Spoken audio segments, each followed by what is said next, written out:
my God, have you ever noticed the Bible is kind of a sausage fest? It's just man after man after man, Abraham, Jacob, Joseph, even God. And they will not stop talking about themselves. And somewhere in all that noise, the women are barely there. So I got sick of it. I'm your auntie, and this is Auntie's Sermons, the podcast that flips the script. We decenter the men, hand the mic to the women, and tell every single one of their stories, named and unnamed, chronologically through the Bible. So grab your sweet tea, your coffee, whatever you've got. Sit down, get comfortable, and let's get into it.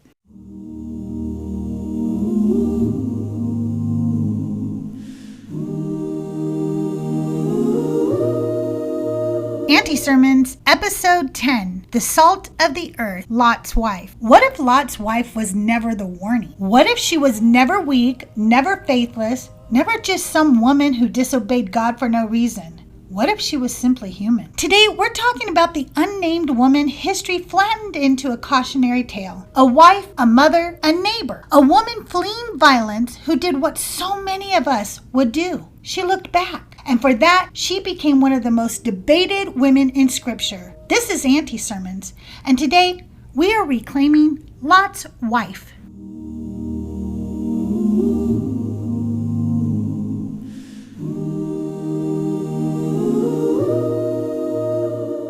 Anti-Sermons, Episode 10, The Salt of the Earth, Lot's Wife. Good morning, I'm Edie.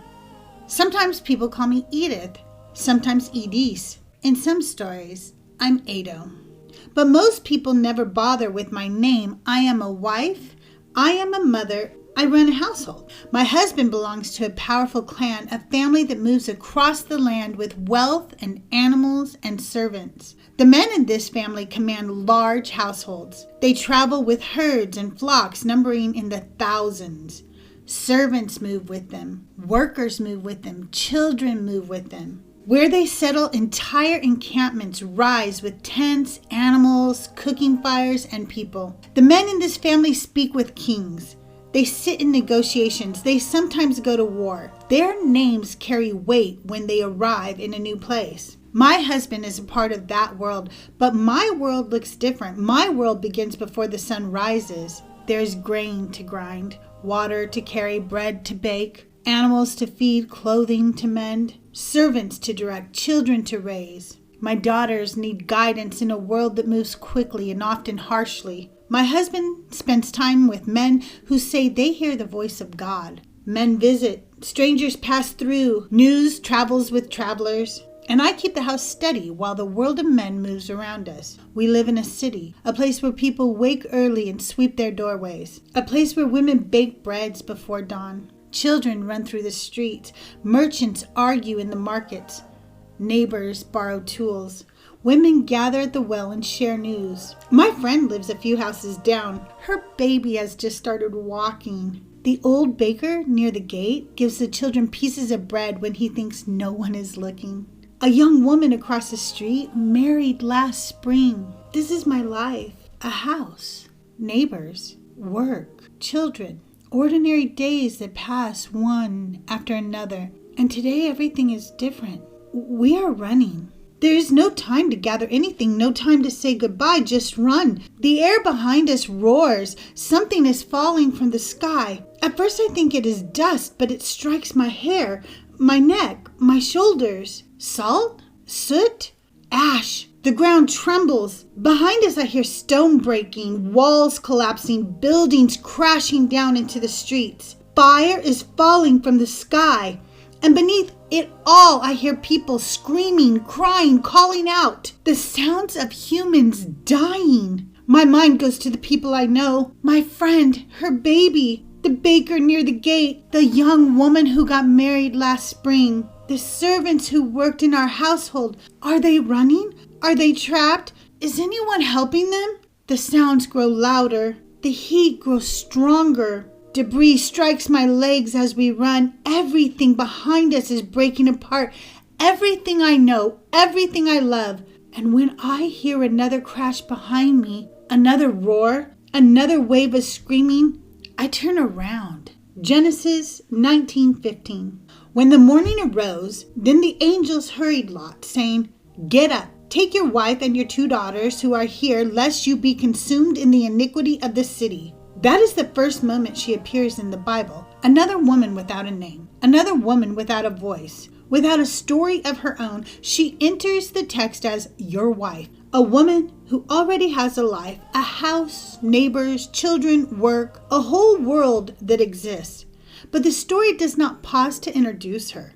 It simply moves forward, and that is how she enters the text, not with a name, not with an identity of her own, simply your wife. But her story will be debated for generations to come. Her story will be argued over by theologians, by philosophers, pointed by preachers, claimed by archaeologists, all from a single moment recorded in the text. To understand that moment, we need to look at the story as it unfolds around her.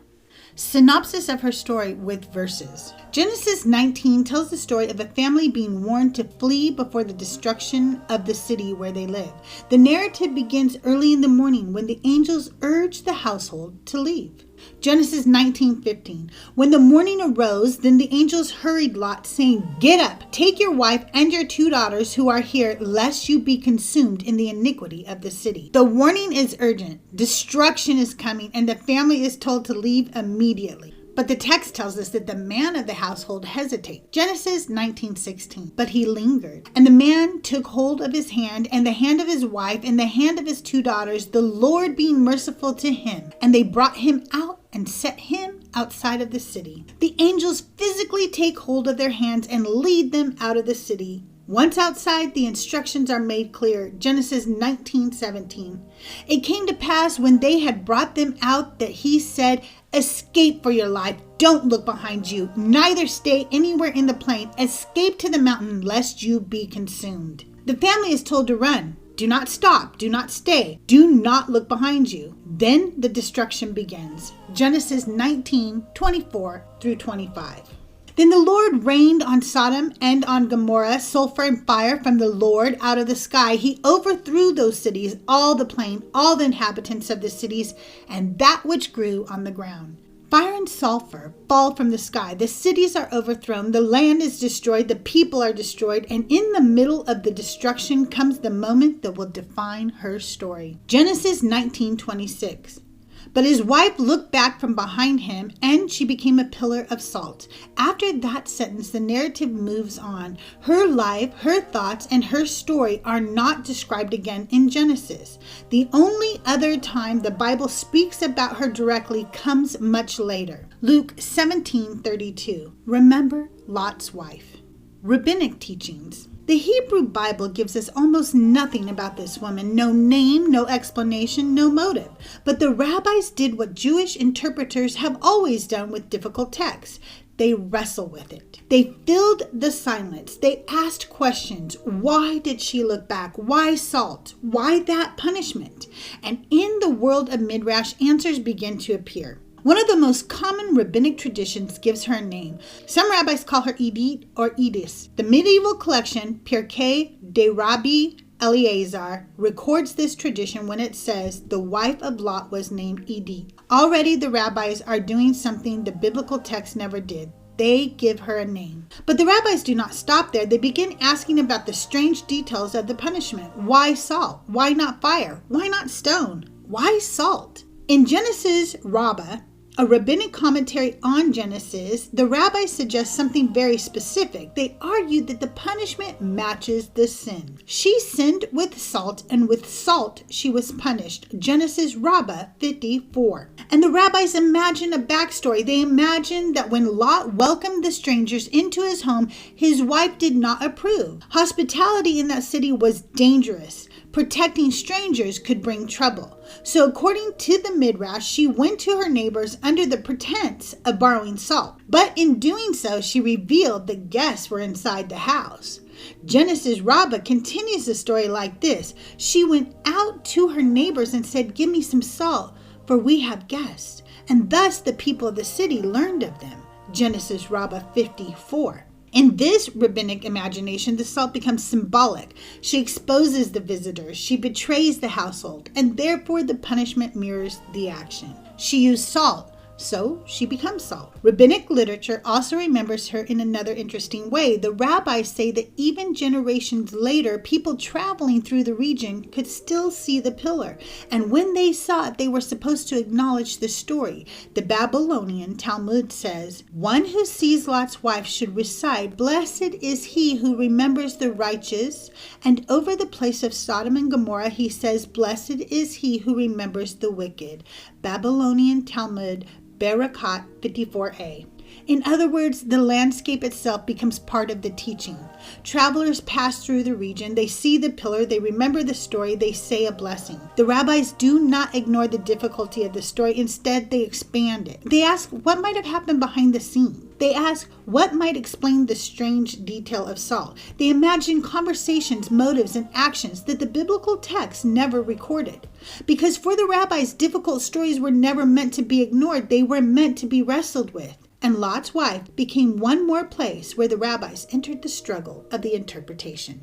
Christian teaching. In Christian tradition, the story of this unnamed woman is usually told very simply. She was told not to look back. She looked back anyway. And because she disobeyed, she was punished. Her story becomes a warning about obedience. But the story appears again in the New Testament where it is reduced to just 3 words. Jesus says, "Remember Lot's wife." Luke 17:32. The statement appears in a larger teaching about urgency and judgment. Jesus is speaking about a coming moment when people will have to act quickly. He describes people working in fields, people sleeping in beds, people living their ordinary lives when suddenly everything changes. And in the middle of that warning, he gives this brief reminder, "Remember Lot's wife." For many Christian teachers, that sentence becomes the key to interpreting her story. The lesson is often explained this way. She looked back because her heart was still attached to the life she was leaving behind. Some Christian commentators say she longed for the city. Others say she doubted the warning. Others say she simply disobeyed. But most Christian sermons arrive at the same conclusion. Her turning back becomes a symbol of divided loyalty, a warning not to cling to the past, a warning not to hesitate when God commands something. One early Christian writer, Clement of Rome, writing near the end of the 1st century, used her story as an example of what happens when someone looks backward instead of forward. Through disobedience, Lot's wife became a pillar of salt, that it might be known to all generations that those who are double-minded and distrustful of the power of God incur judgment. 1 Clement 11. Another early Christian theologian, Irenaeus, also repeats this story as a warning. Lot's wife was made a pillar of salt for the instruction of those who follow after. Irenaeus Against Heresies 4.36.3. In other words, her transformation becomes a teaching device. Her life becomes a sermon illustration. A moment of hesitation becomes a moral lesson repeated for centuries. And so in Christian tradition, the unnamed woman who once ran from a burning city becomes something else entirely, a symbol, a warning, a reminder. Remember Lot's wife. What I was taught as a Christian. When I was growing up in the church, this story was always told the same way. Lot's wife disobeyed. That was a lesson. She was told not to look back. She looked back anyway. And because she disobeyed, God turned her into a pillar of salt. But the sermons didn't stop there. Her disobedience was said to reveal something deeper. It revealed doubt. And in the world I grew up in, doubt was one of the worst things a person could do. Faith was everything. Faith meant trusting God completely. Faith meant obeying immediately. Faith meant not questioning, not hesitating, not turning back. So when preachers talked about Lot's wife on Sunday mornings, they used her as a warning. They would say she looked back because she longed for the old life she had left behind. She longed for this city. She longed for the comforts she once had. She longed for the past. And that longing was treated as a spiritual failure. The message was clear. Do not look back. Do not long for your old life. Do not revisit the past. If God tells you to move forward, you move forward. Looking back, even emotionally, was treated as a kind of disobedience.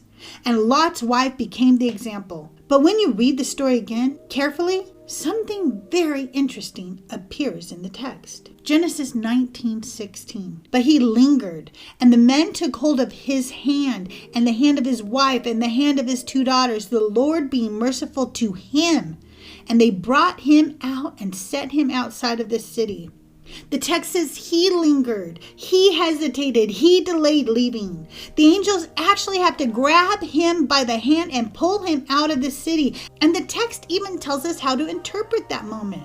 It says the Lord was being merciful to him. Mercy is extended to the man who hesitates. Compassion is shown to him. Hands reach out and physically pull him to safety. But when the woman hesitates, when she turns toward the sound of her home collapsing behind her, there are no hands pulling her forward. There is no mercy. There is no compassion. The man lingers and receives mercy. The woman turns and becomes a monument, a pillar of salt. And for thousands of years, she becomes a warning told in sermons. The example of doubt, the example of disobedience, the example of what happens when you look back. Feminist interpretations. In recent decades, feminist scholars have returned to this story and asked a different set of questions. Instead of beginning with the assumption that this unnamed woman is the villain, they begin by asking something much simpler. What did she see? What did she lose? What does it mean that the only person in the story who turns to look at the destruction is the woman? The biblical text gives us almost nothing about her, and yet her moment becomes the entire lesson. For many feminist scholars, that silence itself is a part of the story. They ask us to reconsider the moment when she turns. Perhaps it is not rebellion. Perhaps it is not doubt. Perhaps it is grief. Perhaps it is shock. Perhaps it is the instinct to witness what is happening behind her. Have you ever lost a home?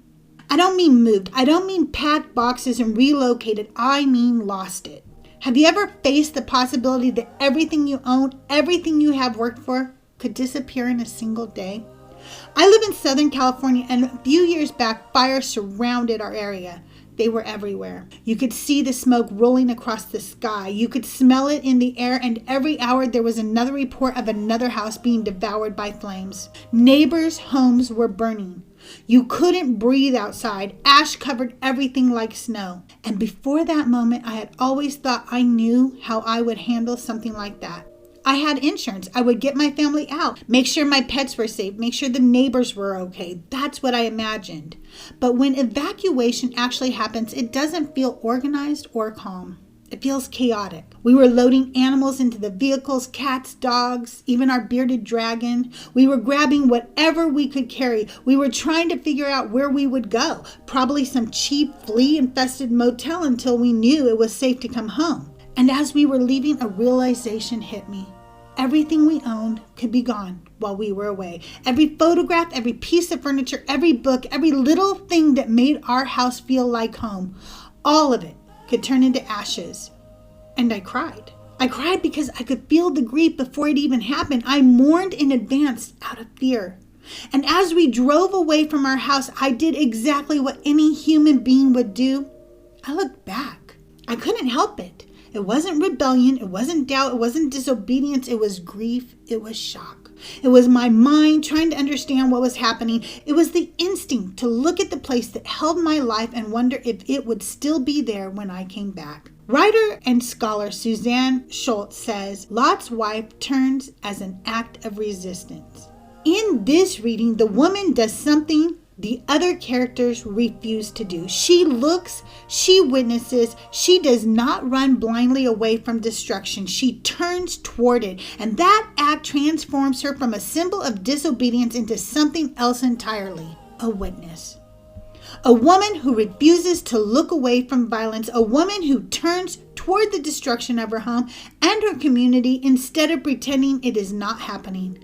From this perspective, the pillar of salt becomes something different as well, not simply a punishment, but a monument, a permanent marker in the landscape that says something terrible happened here.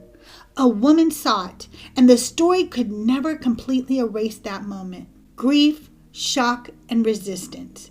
All of those seem very reasonable and far more likely than just an act of doubt or disobedience. Christians in the deconstruction community. Now, when the story comes up in conversation with Christians, one claim shows up again and again. Someone will say, they've actually found Lot's wife. And then they'll pull out a picture of a tall pillar of salt near the Dead Sea and say, that's her. But when geologists study that area, the explanation looks very different. The region around the Dead Sea contains one of the largest natural salt formations on Earth. Along the southwestern shore sits Mount Sodom, a mountain that is composed almost entirely of rock salt, the mineral halite. This isn't a small deposit. It is a massive geological structure created by the movement of salt deep underground that is slowly pushed upward through the Earth's crust over time. The result is a mountain that is mostly salt, constantly shaped by erosion. Wind erodes it, rain dissolves it. Underground water creates caves inside it. Eventually, those caves collapse and leave tall columns of salt standing behind.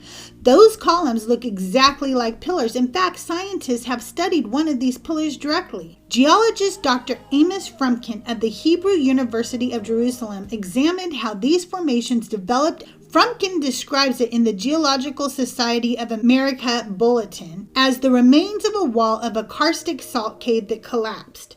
In other words, the pillar isn't a human body that turned into salt. It's what remains when the part of a salt cave collapses and erosion slowly shapes the remaining wall into a tall column. The entire mountain where these pillars form is essentially a giant block of salt rising out of the desert. Over time, the landscape naturally produces these formations. Some of them are small, some of them are enormous. Some of them look vaguely human from a distance. And because of that, people have been pointing to different pillars for centuries and saying that one is Lot's wife. But there is no archaeological evidence that any of these formations were ever human beings. And there is still no confirmed archaeological site that all scholars agree is the biblical Sodom or Gomorrah. What scientists see is a landscape shaped by salt, erosion, caves, and earthquakes. What storytellers saw thousands of years ago may have been something different. A strange pillar rising out of a salt mountain, a landscape that looks frozen in destruction. And the same questions humans have always asked when we see something unusual in nature: how did that get there? Sometimes the answer becomes geology. Sometimes the answer becomes mythology. Patriarchy and the story. This is where I need to say it plainly. This story could have been about him. This story should have been about him. He is the one the text says lingered. He is the one who hesitated. He is the one the angels had to physically grab by the hand and drag out. He is the patriarch. Genesis 19:16, but he lingered, and the man took hold of his hand, and the hand of his wife, and the hand of his 2 daughters, the Lord being merciful to him. And they brought him out and set him outside of the city. He lingers, and the Lord shows him mercy. The man hesitates, and heaven makes room for his hesitation. The man delays, and the angels physically help him. The man falters, and the story bends itself toward compassion. But the woman turns towards the sound of devastation, and she becomes a warning. This is not an accident. This is patriarchy in the text, because patriarchy does not just decide who has power. Patriarchy decides whose emotions are forgivable, whose fear gets interpreted kindly, whose grief gets mercy, whose hesitation gets a hand reaching out, and whose humility gets turned into a sermon illustration. He lingers, she looks back. He gets mercy, she becomes the warning. And then for centuries, the story is told as if she is the weak one, as if she is the faithless one, as if she is the unstable one, as if she is the cautionary tale. That is misogyny. And misogyny does not only wound women, it does unbearable damage to men too. Because once you build a world where a woman is punished for grieving, men are learning from that story as well. They are learning, do not look back. Do not mourn, do not hesitate, do not feel too deeply. Do not let grief slow you down. Do not show weakness. Just keep moving, just obey, just harden yourself. That is what patriarchy teaches. It teaches women that their humanity is dangerous, and it teaches men that their humanity is weakness. And when boys grow up inside that system, they become men who often do not have language for grief, do not have permission to be vulnerable, and do not feel safe admitting when they are not okay. The cost of that is not theoretical. In the United States, men make up about half the population, but nearly 80% of suicide deaths. And the male suicide rate is roughly 4 times higher than the female rate. Men are also far less likely to seek mental health treatment. Studies consistently show that women access mental health care at significantly higher rates than men, leaving many men struggling without support. And the violence does not always turn inward. In cases of family annihilation, situations where a person kills their entire family, the perpetrators are overwhelmingly male. Research reviewing these cases has shown that over 90% of family annihilation cases are committed by men, and many of those events end with a man taking his own life. So misogyny is not just something that harms women. Misogyny is part of a system that teaches men to fear vulnerability, fear grief, fear weakness, and fear asking for help. When sadness is treated as weakness, pain becomes shame. When pain becomes shame, it gets buried, and buried pain does not disappear. It comes out as anger, it comes out as silence, it comes out as self-destruction. It comes out as violence. It comes out as men who were never taught how to carry sorrow without turning it into harm. So when I read this story, I do not just see a woman being blamed. I see a system where the man's hesitation receives mercy and the woman's grief receives judgment. A system where the male failure is forgiven and the female response becomes legendary punishment. A system that teaches women to disappear and teaches men not to cry while it happens. And that system is not holy, it is harmful. The problem of salt. And now stop with me here because there is one observation we have to look at. I can't help but notice that the punishment in this story is strange. She becomes a pillar of salt. And that detail matters because throughout the Bible, salt is usually something good. Salt preserves life. Salt protects food from decay. Salt keeps things from rotting. Salt represents something valuable. Jesus even uses salt as a symbol for people who bring goodness into the world. Matthew 5:13. You are the salt of the earth. But if the salt has lost its flavor, with what will it be salted? It is then good for nothing but to be cast out and trodden under the feet of men. In that teaching, salt is something precious, something that preserves what is good in the world, something that keeps things from falling apart. Salt is what protects life, which makes this story deeply ironic, because when this woman turns toward the destruction behind her, the punishment she receives is the very substance that Scripture usually treats as valuable. She becomes salt.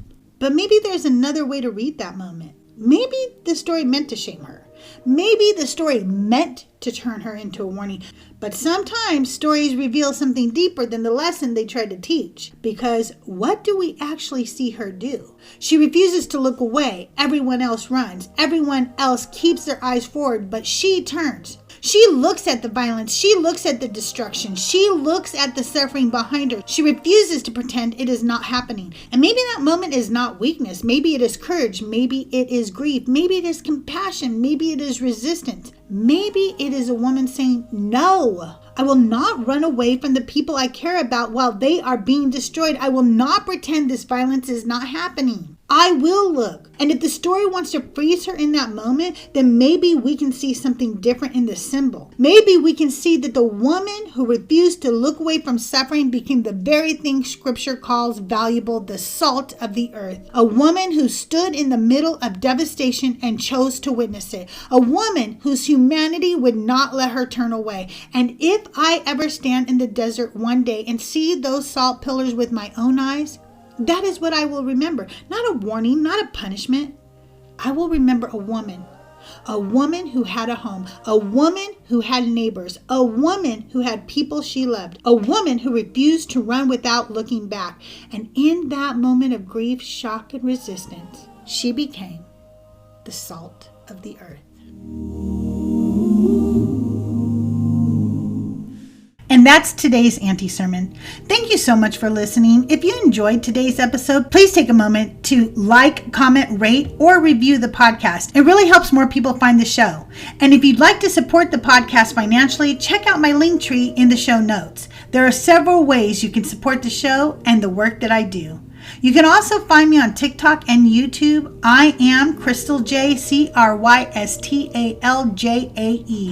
And remember, I'm Nice Lady.